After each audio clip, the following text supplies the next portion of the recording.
ان آیتوں میں اللہ نے یہ بھی فرمایا وما کان المؤمنون لینفروا کافہ، مومنین کے لیے یہ مناسب نہیں کہ سب کے سب جہاد میں نکل جائیں. پہلے تو کوئی باقاعدہ فوج نہیں تھی نا، تو سارے ہی جا رہے ہوتے تھے. تو اللہ نے فرمایا کہ سب بھی نہیں، پیچھے بھی کام ہے، ہر طرح کے شعبے زندہ ہونا ضروری ہے. اب تو ملکوں کی فوجیں بن چکی ہیں، حضرت عمر رضی اللہ تعالیٰ عنہ کے دور سے باقاعدہ یہ منظم ہونا شروع ہو گیا تھا. تو اب تو فوجیں، اب تو ظاہر ہے اب فوج لڑتی ہے. لیکن اگر فوج کسی ملک میں ناکافی ہو جائے لڑائی کے لیے، کسی اسلامی ملک کی بات کر رہا ہوں، تو پھر عوام پہ بھی جہاد فرض ہو جاتا ہے. اور پتہ ہے جہاد ایک ایسی چیز ہے کہ جب فرض عین ہوتا ہے نا تو حکومت پر واجب ہوتا ہے کہ اگر فوج کمزور پڑ رہی ہے تو جتنے جوان ہیں ان کو بھی لتر لگا کے بھیجے وہ بارڈر پہ، سمجھ رہے ہیں، اور ان کے لیے پیچھے رہنا جائز نہیں ہے. اور اگر وہ بھی کافی نہیں ہو رہے تو پھر عورت پہ بھی واجب ہو جاتا ہے کہ وہ بھی لڑے جا کے. فقہاء نے جہاد کے احکام بہت تفصیل سے بیان کیے ہیں کہ سب پہ واجب ہو جائے گا، جتنے بھی جوان ہیں، عوام پہ بھی واجب، اور حکومت پر یہ بھی واجب ہو جائے گا کہ اگر یہ کافی نہیں ہو رہے تو زبردستی بھیجے ان کو.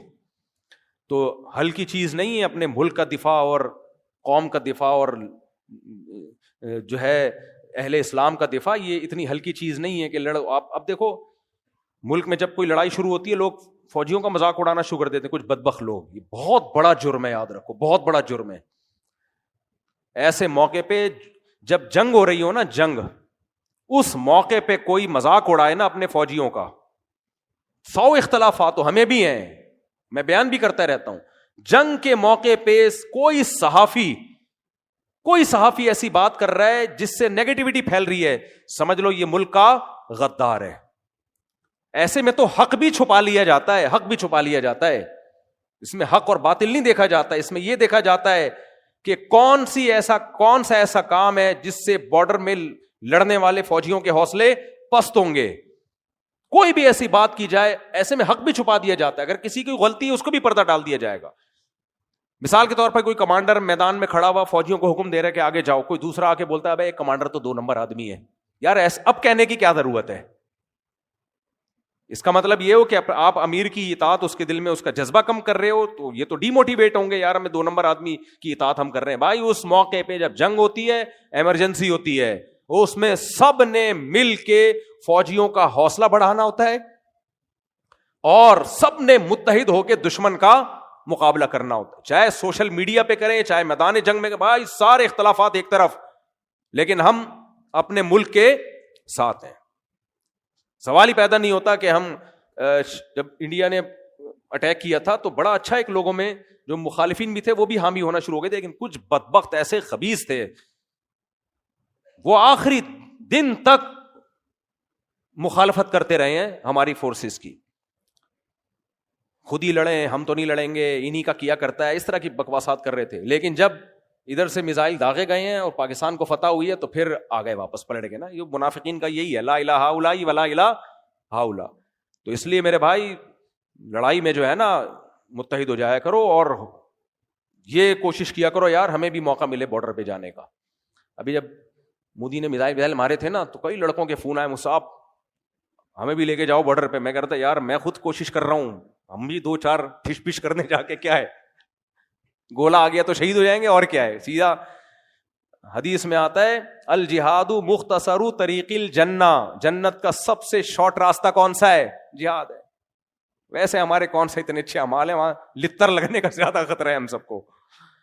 تو سب سے آسان راستہ یہ ہے. تو بارڈر پہ لڑائی ہو، فوجی کمزور پڑ رہے ہو، ہر نوجوان کا جذبہ ہونا چاہیے مجھے بھیجو یار.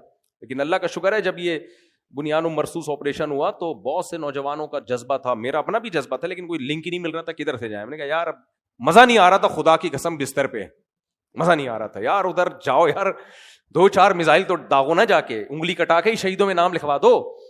تو ایسے موقع پہ یہ جذبہ ہونا چاہیے. یہ بےغیرت قسم کے جو صحافی بکواسات کر رہے ہیں نا، ان کی مت سنو. اس موقع پہ کچھ بےغیرت صحافی ہیں، وہ گند ہی ان کے منہ سے ہمیشہ گوں ہی نکلے گا.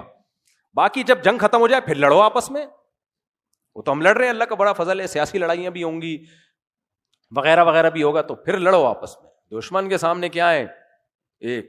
اور یہ جو لڑائیاں ہو رہی ہیں نا، یہ ان لڑائیوں کے پیچھے اسرائیل اور انڈیا ہے.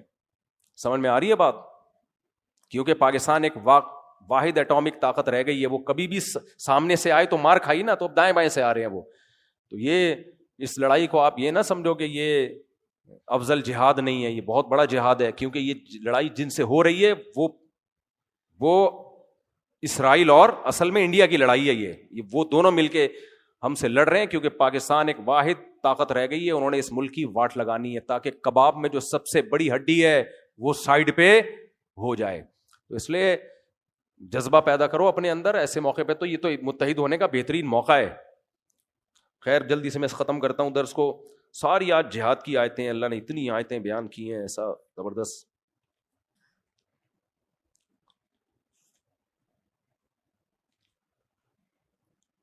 یا ایھا الذین آمنوا قاتلوا الذین یلونکم من الکفار ولیجدوا فیکم غلظہ. اللہ فرماتے ہیں جو کفار سے جب لڑائی کرو نا تو ان کو چاہیے تمہارے اندر سختی محسوس کریں. صحیح ہے نا؟ کیا محسوس کریں؟ جب لڑائی ہو تو ان کو لگے کہ غلط لوگوں سے ہمارا پالا پڑ گیا ہے. وَاعْلَمُوا أَنَّ اللَّهَ مَعَ الْمُتَّقِينَ، اور جان لو اللہ پرہیزگار لوگوں کے ساتھ ہے. تو جہاد میں برائیوں سے اجتناب کی بڑی اہمیت ہے. نماز کی پابندی، اللہ کا ذکر کثرت سے، ان سب چیزوں کا اہتمام کرنا چاہیے.